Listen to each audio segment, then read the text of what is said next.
So, turns out I'm gonna die alone. My Tinder matches are unlit.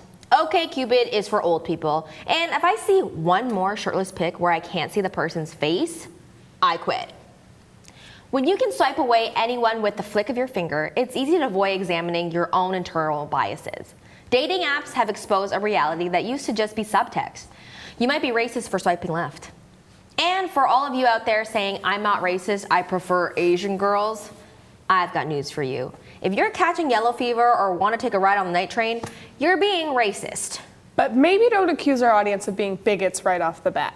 Look, if I could go on Tinder just once and not see no rice, no curry, no fatties, I'd feel less bad about it. So let's unpack this. Join in on the conversation on Twitter and Facebook, and all together now, let's think about it.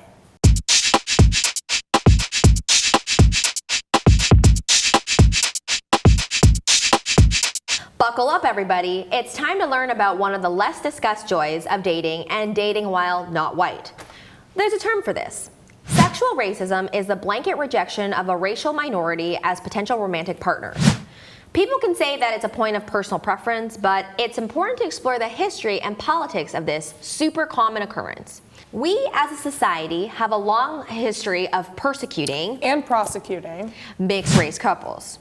The flip side of this is fetishization of entire races of people. Stop me if this sounds familiar. Man, I love Latina girls, they're so spicy. I only date black guys because they have big hearts. Probably because you've seen these stereotypes play out on TV, in movies, and conversations with your friends. Maybe even you've said something similar. These are stereotypes and they suck majorly. Did you know that Asian men are always less likely to be found sexually attractive by women and men? How much of that do you think has to do with the fact that Asian men are portrayed in media as impotent, childish, or completely desexualized? Did you know that black women are more likely to be sexually assaulted?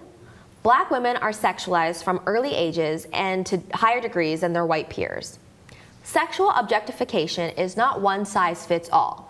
Every group deals with different sets of expectations, stereotypes, and roadblocks. It's funny.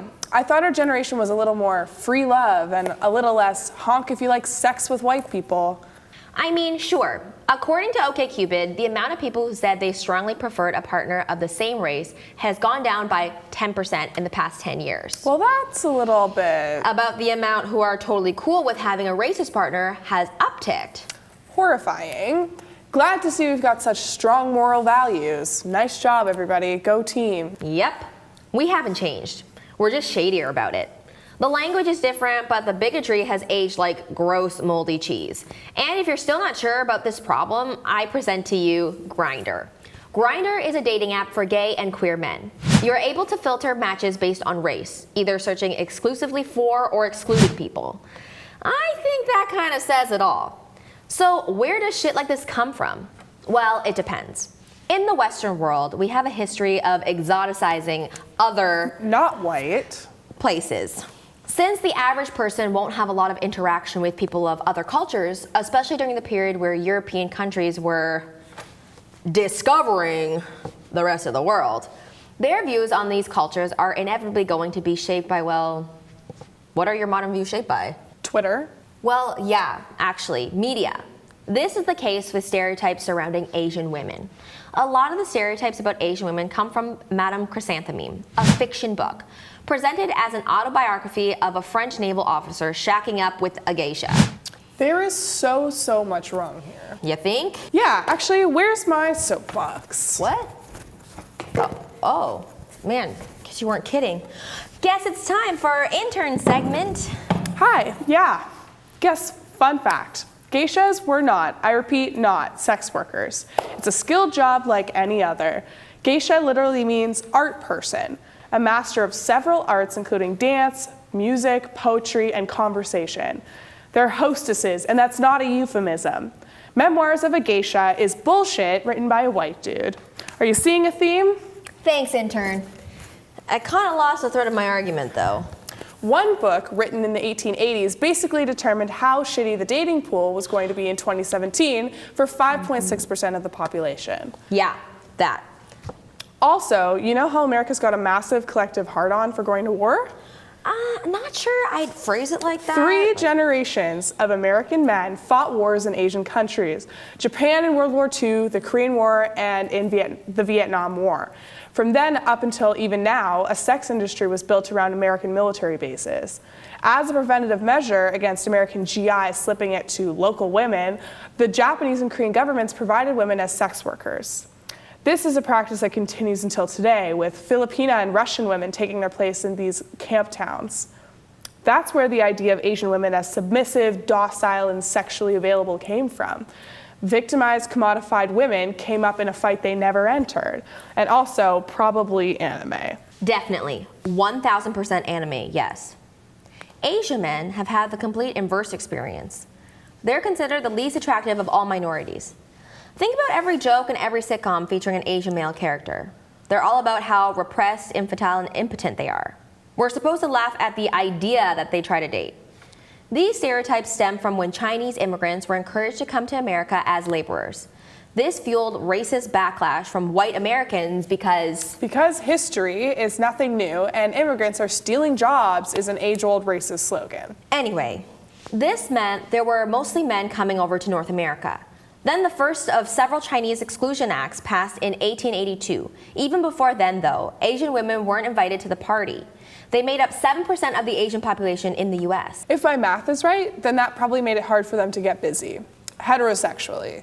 That and anti-miscegenation laws, preventing men and women from different ethnicities copulating. Laws against interracial couples. Ew, can you not say it like that? Speaking of anti-miscegenation laws, those became a thing in the US and Canada, because of course they did. This prevented Asian men from marrying white women. Other laws prevented women of color from marrying white men, or their citizenship would be revoked. Seeing as there were very few Asian women living in the US, this left most with an inability to form families or even public relationships. So basically, white people were scared that Asian men would steal their women with their hotness. And they weren't the only ones affected by laws like these.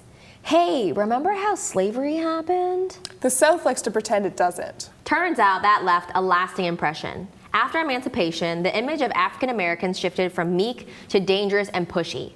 Black women went from being seen as an object of their master's pleasure to being seen as over-sexualized and oversexed, but at the same time, not worth being objects of desire.